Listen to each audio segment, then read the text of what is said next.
Myeloid, எனக்கு என்ன தோணுதுன்னா, டிஃபென்ஸ் லாயர் வேணும்னே என்ன வம்புக்கு இழுத்து கோர்ட்ல தேவையில்லாத விஷயத்தை பத்திலாம் பேசி கோர்ட்ல இன்டைரக்டா அவர் டைம் வாங்க முயற்சி பண்ற மாதிரி தெரியுது. இங்க பாருங்க, உங்க யோசனைக்கு எந்த கட்டுப்பாடும் கிடையாது. நீங்க என்ன வேணாலும் யோசிக்கலாம். I don't mind. பட் ஒரு விஷயத்த மறக்கறீங்க. நான் கோர்ட்ல என்னோட கிளையண்ட்டுக்காக டைம் கேட்டிருக்கேன். அவங்களும் டைம் கொடுத்திருக்காங்க. ஆனா டைம் போயிட்டே இருக்கு. நீங்க சந்தீப்பை சீக்கிரம் வர சொல்லுங்க. S my Lord.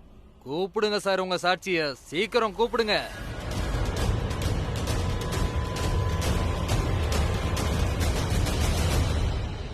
Preetha madam, Sandeep எங்க போனா? அவன் ஏன் இங்க வரல? இங்க பாருங்க, கோர்ட் நமக்கு நிறைய டைம் கொடுத்துருச்சு. இனிமே டைம் கேட்க முடியாது. ஜெயிக்க வேண்டிய இந்த கேஸை நாம தோத்தர கூடாதுன்னு சொல்றேன். ஜட்ஜ் சார், நான் கோர்ட்ல ஒன்னு சொல்ல நினைக்கிறேன்.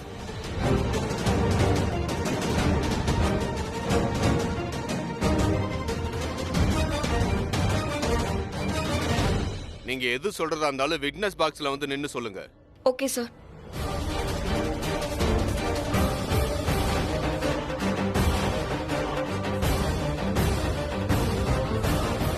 நான் சொல்வதெல்லாம் உண்மை.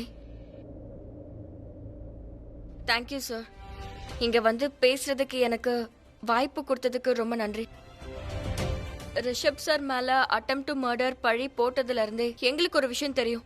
அவர் எந்த தப்பும் செய்யல. அவர் ஒரு நிரபராதி. இருந்தாலும் அவர் அந்த நாள்ல இருந்தே கஸ்டடியில இருக்காரு. அதோட அவர் செய்யாத குற்றத்துக்கு தண்டனை அனுபவிச்சுக்கிட்டு இருக்காரு. Excuse me Mrs Preetha Karan, இந்த கேஸ் கொலை பண்ண முயற்சி பண்ணவருக்கும் அப்புறம் பாதிக்கப்பட்டவருக்கும் நடுவுல இருக்கு. ஆனா ஒரு விஷயம் உண்மைதான், குடும்பத்துல இருக்கிறவங்க விட்டு கொடுக்க மாட்டாங்க தான். இது தெரிஞ்ச விஷயம் தானே. ஆனா ஃபேமிலியோட சாட்சிய கோர்ட் கேட்கவே இல்லையே. அதோட அந்த சாட்சி செல்லவும் செல்லாது மைலாட். அதனால நான் உங்களுக்கு அட்வைஸ் பண்றேன், நீங்க உங்களோட சீட்ல போய் உட்கார்ந்துருங்க. மைலாட், பிரீதா ஏதோ சொல்லணும்னு நினைக்கிறாங்க. அதை நாம கேட்கலாமே ப்ளீஸ். சொல்லுங்க, நீங்க என்ன சொல்ல வர்றீங்க? மிஸ்டர் சுக்லா, உங்களுக்கு ஞாபகம் இருக்கும்னு நினைக்கிறேன். நீங்க லாஸ்ட் டைம் என்ன சொன்னீங்க? சந்தீப்க்கு ரொம்பவே அடிபட்டிருக்கு, அவரால நடக்க கூட முடியாதுன்னு சொன்னீங்க. அதோட அவரால இனிமே வாழ்நாள் முழுக்க நடக்க முடியாம போயிடும்னு சொன்னீங்க. அப்புறம் சந்தீப் என்ன சொன்னாரு? அவரோட ஃபேமிலியோட ஒரே ஒரு ஏர்னிங் மெம்பர்.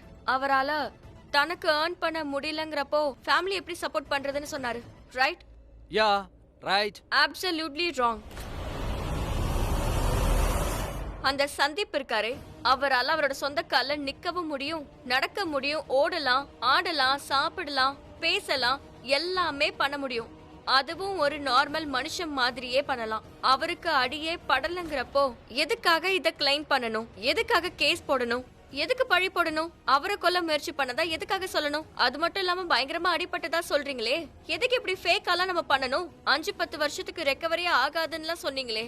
ஆனா அவரு ஆல்ரெடி நல்லதா இருக்காரு. அவரோட சொந்த கால்ல நிக்கிறாரு, நடக்கிறாரு, ஓடுறாரு. அவருக்கு எந்த ஒரு அடியுமே படலையே. Objection my lord, sorry. இந்த மாதிரி கதையெல்லாம் குடும்பத்துல இருக்கிறவங்க சொல்றதே இந்த கோர்ட் பல முறை பார்த்திருக்கு. ஒருவேளை உங்கள்ட்ட ஆதாரம் இருந்தா நிரூபிக்க முடிஞ்சா நிரூபிக்கலாமே. ஆதாரம் இருக்கு.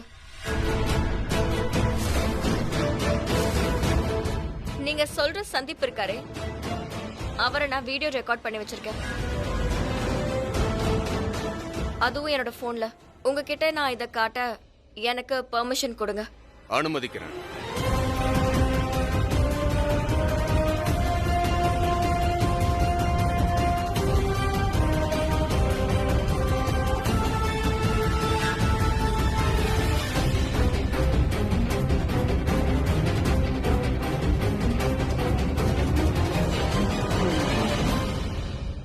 இதுல சந்தீப் நடக்கிறாரு.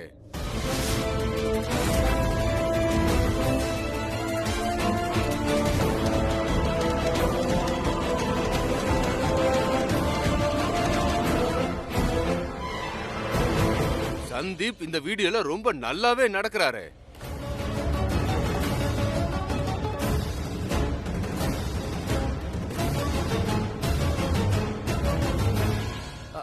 ஆனா மைலாட், இத நாம எப்படி நம்ப முடியும்? மைலாட், இந்த வீடியோவை நாம எப்படி ஏத்துக்க முடியும்? இது ஒருவேளை மாஃப்ட் வீடியோ கூட இருக்கலாம்ல. ஜட்ஜ் சார், இந்த வீடியோ மாஃப்ட் இல்ல, ரொம்ப ஆத்தென்டிக்கானது. அதுவும் ரீசெண்டாவே எடுத்தது. அண்ட் நீங்க இதுல தெளிவாவே பார்க்கலாம். சந்தீப் இருக்காரே, அவர் நடக்கிறாரு, அவருக்கு எந்த ப்ராப்ளமும் இல்ல, உடம்புல எந்த கட்டுமே இல்ல. இந்த வீடியோல எந்த காப்பியும் இல்ல, எந்த பேஸ்டும் இல்ல, எதுவுமே பண்ணல. நீங்க வேணா இது எக்ஸ்பர்ட்ஸ் கிட்ட கூட காட்டி கேட்டுக்கலாம். இங்க பாருங்க, இங்க நடக்கிற கேஸ் சந்தீப்க்கும் மிஸ்டர் ரிஷப்க்கும் நடுவுல நடக்குது. மிஸ்டர் சந்தீப்க்கும் வேற யாருக்கும் நடுவுல நடக்கல. நீங்க ஒரு டிஃபரெண்டான விஷயத்தை கொண்டு வரீங்க. இந்த விஷயத்தை வச்சு இன்னொரு கேஸே போடலாமே. சந்தீப்னால தன் சொந்த காலால நடந்துகிட்டு இருக்காருங்கிறதுக்கு இன்னும் நமக்கு ஸ்ட்ராங்கான ஆதாரம் வேணும். சார், இதை விட என்ன ஸ்ட்ராங்கான ஆதாரம் வேணும்? அப்ப சரி, முதல்ல இந்த ஸ்ட்ராங்கான ஆதாரத்தை நான் டெஸ்ட் பண்ண சொல்றேன். இந்த வீடியோ ரெக்கார்டிங்க டெக்னிக்கல் பரிசோதனைக்காக ஃபாரன்சிக் டிபார்ட்மெண்ட்டுக்கு அனுப்பப்படும். சரி. இங்க பாருங்க, ஒருவேளை நீங்க ரிஷப் அவர்களை நிரபராதின்னு நிரூபிக்க நினைச்சீங்கன்னா அப்போ இந்த கோர்ட்டுக்கு சந்தீப் இங்க வந்தே ஆகணும். அதுவும் அவர் நடந்து வரணும். இதை விட பெரிய ஆதாரம் கோர்ட்டுக்கு வேற எதுவும் இருக்க முடியாது.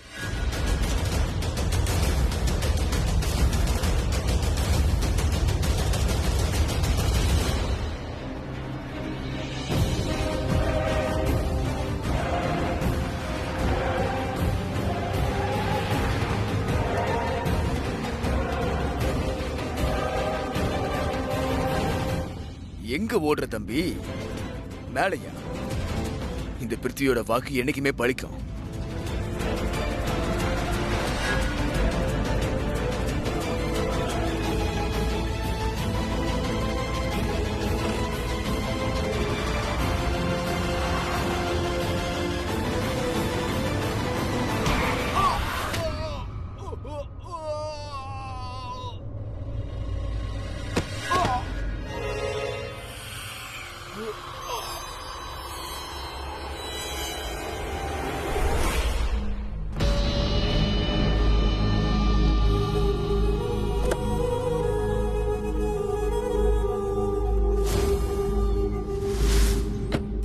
காப்பாத்துங்க, என்ன காப்பாத்துங்க, யாராவது இருக்கீங்களா?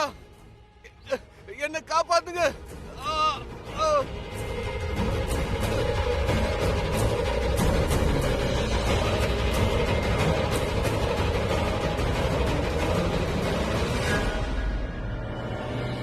நான் தான் உன்கிட்ட சொன்னேன்ல, சொன்னா இல்லையா? தப்பி தவறி கூட செடிங் பண்ணிடுறத ஏமாத்திராதன்னு சொன்னா இல்லையா? இல்லைன்னா உனக்கு உண்டிலன்னு பண்ணிட்டு அதுக்கப்புறம் மருந்தோ இல்ல பிரார்த்தனையோ உனக்கு உதவி பண்ணாதுன்னு சொன்னா இல்லையா? சொன்னா இல்லையா? அப்படி இருந்தும் உனக்கு அவ்வளவு தைரியமா? நீ இந்த கிரேட் பிருத்திவியை ஏமாத்துறியா? என்னையே சீட் பண்றியா? ரொம்ப ஓவரா பறக்காதுன்னு உன்கிட்ட சொன்னல. பறந்தா போட்டு தள்ளிடுவேன்னு சொன்னா அதுல பாதி பண்ணிட்டேனே. இப்போ ஹாஸ்பிட்டல்ல நீ ஆக்டிங் பண்ணிட்டு இருந்த. ஆனா இப்ப நிஜமாவே உன்ன அந்த நிலைமைக்கு ஆளாக்கிட்டேன். கை கால் உடஞ்சி போச்சுல. இப்போ சந்தீப் எனக்கு கோவம் வந்துச்சுன்னா எனக்கு என் மண்டை காஞ்சி போயிடு. என் மண்டை காஞ்சி போச்சுன்னு வச்சுக்க, யாராலையும் உன்னை காப்பாற்ற முடியாது. Good bye. உன்னுடைய ஜர்னி இதோட முடிஞ்சிச்சு. ஏன்னா இப்போ நீ எங்க போக போற தெரியுமா? நரகத்துக்கு. ஆனா நீ நரகத்துக்கு எப்படி போவ? சரி, 2 ஆப்ஷன் தரேன். ஆப்ஷன் ஏ உயிரோட, ஆப்ஷன் பி போனமா. இப்போ நீ செலக்ட் பண்ண. காப்பாத்துங்க. அட இங்க யாரும் இல்லையா? இங்க என்னுடைய கடவுளும் நான் தான், உன்னுடைய யம தர்மனும் நான் தான். சரி, ஒரு வேலை பண்றேன். நான் இப்போ வண்டியை பின்னாடி கொண்டு போயிட்டு மறுபடியும் ஒரு முறை உன்னை ஏத்திட்டு போயிடுறேன். அதுக்கப்புறம் மிச்சம் இருக்க இந்த உயிரும் மிஞ்சாது. சரியா? என்ன கொன்னுறாத. நான் தான் சொன்னேன்ல. ப்ளீஸ் என்ன விட்டுரு. பை. வேணாம். Good bye. வேணாம். என்ன காப்பாத்துங்க, என்ன காப்பாத்துங்க.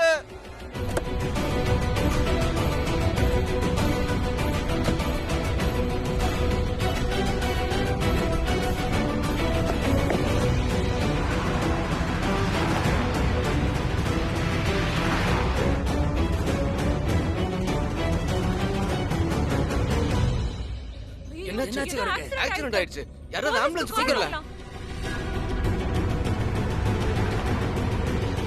சமீர், அங்கே ரொம்ப கும்பலா இருக்கு. யாருக்கோ ஆக்சிடென்ட் ஆன மாதிரி இருக்கு. ஆக்சிடென்ட்டா? ஒருவேளை அது சந்தீப்பா இருக்குமா? ஸ்டாப். சீக்கிரம் வாங்க, சீக்கிரம். வாங்க. என்னப்பா யாருக்கு ஆக்சிடென்ட் ஆச்சு? சந்தீப் சந்தீப்? சந்தீப் அட சந்தீப், எங்களுக்கு இவனை நல்லா தெரியும். தெரிஞ்சவரா? அட ப்ளீஸ் இவனை தூக்குங்க. சீக்கிரம் தூக்குங்க.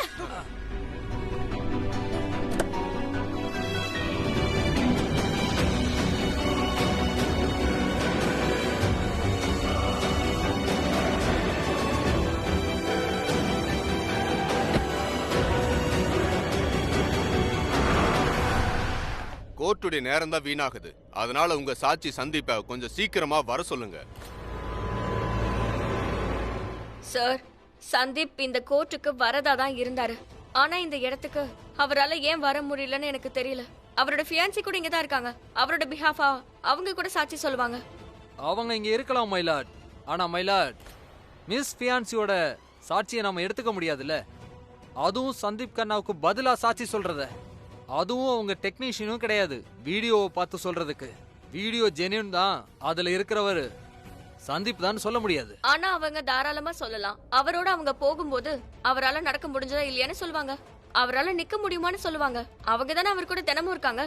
சோ தாராளமா அவங்க சொல்லலாம்ல. மிஸ்ஸஸ் பிரீதா, நீங்க இப்ப சொல்றீங்களே அவர் நடப்பார்னு, அத கேட்டு அவங்க கூட தான் சொல்லலாம். ஆமா, சந்தீப்பால நடக்க முடியும்னு சொல்லலாம். இப்போ உங்க 2 பேரோட பேச்சையும் கேட்டு இப்ப நானும் சொல்றேன் சந்தீப் கண்ணாவால நடக்க முடியும். இப்போ 3 பேர் ஆயிடுச்சா? சந்தீப் கண்ணாவால நடக்க முடியும் இன்னும் 97 பேர் சொன்னாங்கன்னா 100 பேர் ஆயிடுமா?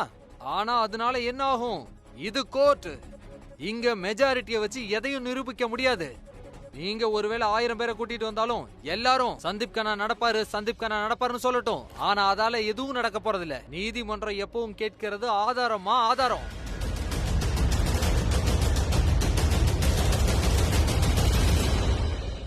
சரி இருக்கட்டும் மிஸ்டர் சுக்லா. ஒருவேளை என்னால இதை நிரூபிக்க முடியலன்னு உங்களுக்கு தோணுச்சுன்னா, சந்தீப் நடப்பாருன்னு நம்ப முடியலனா அவரால நடக்க முடியாதுன்னு நீங்க நிரூபிங்க.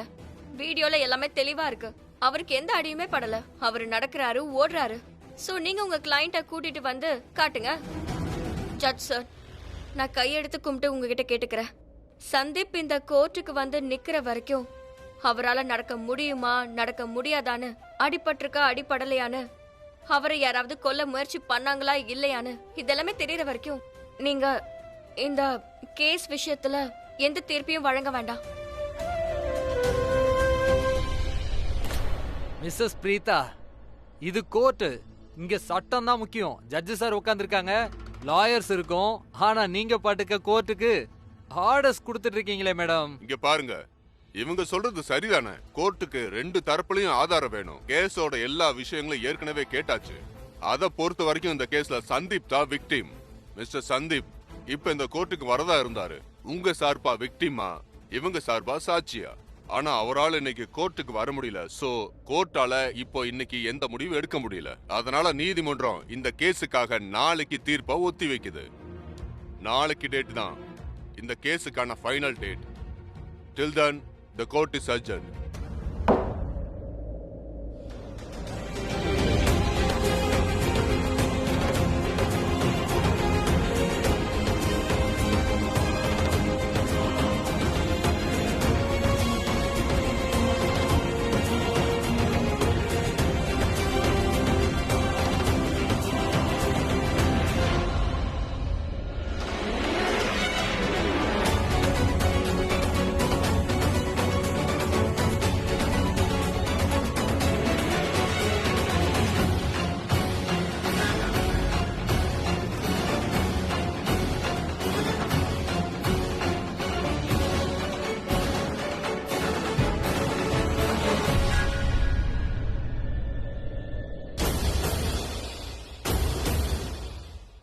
கோர்ட் ஹியரிங் முடிஞ்சிருக்கும். பிரீதாவுக்கு ஃபோன் பண்றேன்.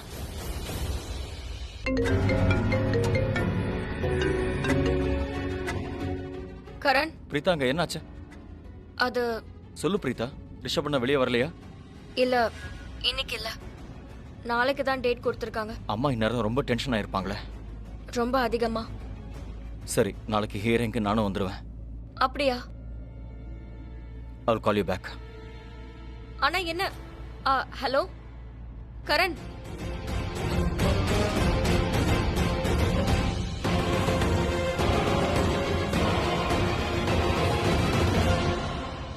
டாக்டர் டாக்டர் டாக்டர் டாக்டர், யாராவது ஸ்ட்ரெச்சர் எடுத்துட்டு வாங்க ப்ளீஸ். டாக்டர் ப்ளீஸ் ஸ்ட்ரெச்சர் கொடுங்க யாராவது. வாங்க வாங்க வாங்க. மெதுவா மெதுவா. பாத்து. மெல்லமா. இவனை படிக்க வைங்க. சமீர் அக்காக்கு ஃபோன் பண்ணிடுறேன். ஓகே ஓகே பண்ணு. மெதுவா மெதுவா.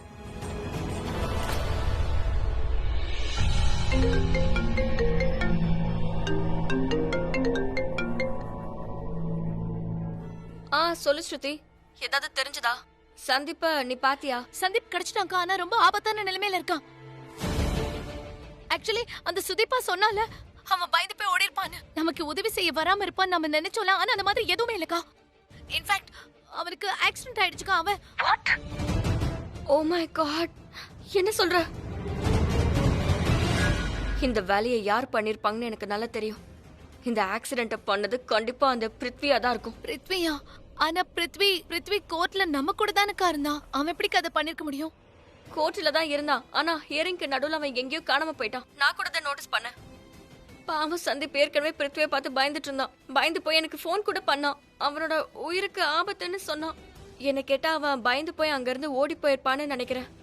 அந்த பிருத்வி அவன் ஓடுறத பார்த்து அவனை ஃபாலோ பண்ணி இப்படி பண்ணிருப்பான். ஆனா ஸ்ருதி, நான் சந்தீப்பை ப்ரொடெக்ட் பண்ணுவேன்னு அவனுக்கு ப்ராமிஸ் பண்ணிருந்தேன். அவனுக்கு எதுவும் ஆகாதுன்னு சொன்னேன். ஸ்ருதி, அவன் ஓகே தானே? ரொம்பலாம் அடிப்படலையே?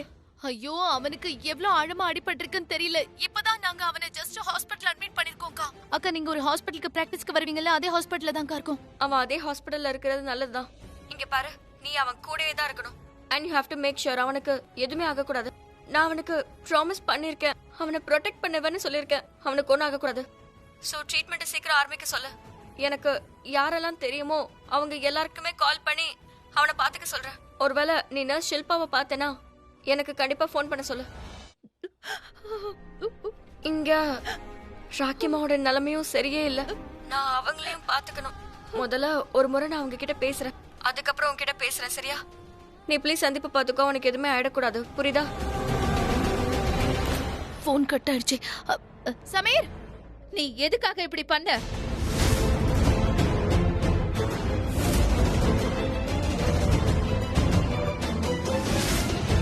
ஓ நோ, ராக்கிமா பிருத்வி மேல அவ்வளோ கோவத்தை காட்டக்கூடாது. இல்லைன்னா பிருத்வியை பத்தி எல்லாருக்கும் தெரிஞ்சிருச்சுன்னு அவனுக்கு தெரிஞ்சிரும். நான் உன்னை சும்மா விட மாட்டேன். உனக்கு என்ன பண்றேன்னு பாரு. ராக்கிமா. ஓ காட், இந்த ராக்கிக்குள்ள திடீர்னு எந்த பேய் வந்துச்சு?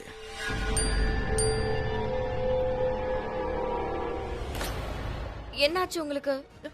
நீங்க எதை சொல்றதா இருந்தாலும் நீங்க என்கிட்ட சொல்லுங்க. நான் கூட உங்ககிட்ட ஒன்னு சொல்லணும். நீங்க என் கூட ரூமுக்கு வாங்களேன். வாங்க ப்ளீஸ், நான் சொல்றதை கேளுங்க, வாங்க.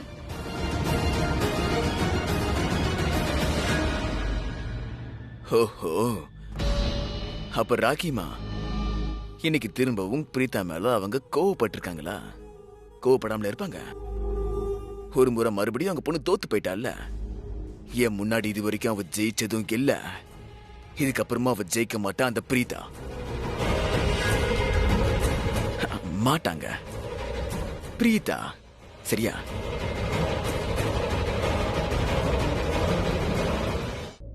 ராக்கிமா, பிரீதா, அவன் என் பிள்ளைக்கு பண்ணது எல்லாமே தப்பு. அவனை பார்க்கும் போதெல்லாம் என் ரத்தம் கொதிக்குது. ராக்கிமா, எனக்கு எல்லாமே புரியுது. உங்க மனசு எவ்வளவு பாடுபடுதுன்னு எனக்கு புரியுது. ஆனா நீங்க இப்போ ரொம்ப கோவமா இருக்கீங்க. கொஞ்ச நேரம் இருங்க. பிருத்வி இப்போதைக்கு எதுவும் சொல்லிடாதீங்க, கோவப்படாதீங்க. நாம என்ன பேசணும்னு ஞாபகம் இருக்குல்ல? நீங்க மட்டும் அவன் கிட்ட எதையாவது இப்ப சொல்லிட்டீங்கன்னா அவனுக்கு நம்ம பிளான் தெரிஞ்சு போச்சுன்னா அவன் எல்லாத்தையும் கெடுத்துருவான். அது மட்டும் இல்ல, இப்போ நிலைமை கூட அவ்வளவு சரியில்லை. சோ அதனால சொல்றதை கேளுங்க ராக்கிமா. நீங்க ப்ளீஸ் நாளைக்கு வரைக்கும் இருங்க. அதுக்கப்புறம் இந்த ஆள் யார் நம்ம குடும்பத்துக்கு துரோகம் பண்ணானோ, தப்பு பண்ணானோ, ஏமாத்திட்டு இருக்கானோ, நீங்க அவனை எவ்வளவு அடிக்கணுமோ அவ்வளோ அடி தாராளமா அடிச்சுக்கோங்க. எவ்வளவு தண்டனை கொடுக்க நினைச்சாலும் அவனுக்கு தாராளமா கொடுங்க. ஆனா நாளைக்கு வரைக்கும் வெயிட் பண்ணுங்க ப்ளீஸ். நாளைக்கு வரைக்கும் அவனை எதுவுமே சொல்லாதீங்க. ரிஷப் சார் வீட்டுக்கு வந்துடட்டும். எனக்கு புரியுதுமா, நீ சொல்றது எல்லாமே கரெக்ட் தான். ஆனா எப்பெல்லாம் நான் அவனை என் கண்ணு முன்னாடி பாக்குறேனோ அப்பெல்லாம் என் ரத்தம் கொதிக்குது. அவனை கொல்லனு போல தோணுது. ராக்கிமா ப்ளீஸ், காலையில வரைக்கும் வெயிட் பண்ணுங்க. உங்க புள்ள ரிஷப் திரும்ப வந்துருவாரு.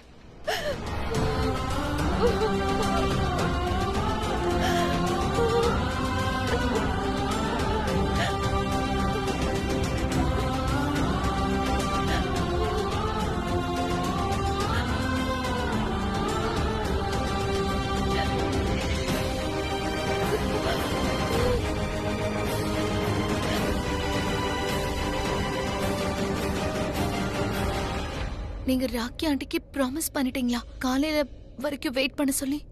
நீங்க ரிஷப் சாரை கூட்டிட்டு வந்துருவீங்களா? எப்படிக்கா? எனக்கு எதுவும் புரியல. அண்ணி என்ன பிளான்? எந்த ஒரு பிளானும் இல்ல. இப்ப என்ன பண்றதுன்னு எனக்கு ஒண்ணுமே புரியல. ஆனா ராக்கிமா ரொம்பவே வருத்தப்படுறாங்க. எனக்கு அவங்கள பாக்குறதுக்கே ரொம்ப கஷ்டமா இருக்கு ஸ்ருதி. அக்கா, எனக்கு இப்போ என்ன பண்றதுன்னு ஒண்ணுமே புரியல.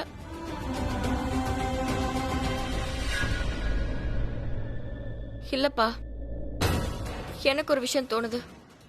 என்ன? என்ன?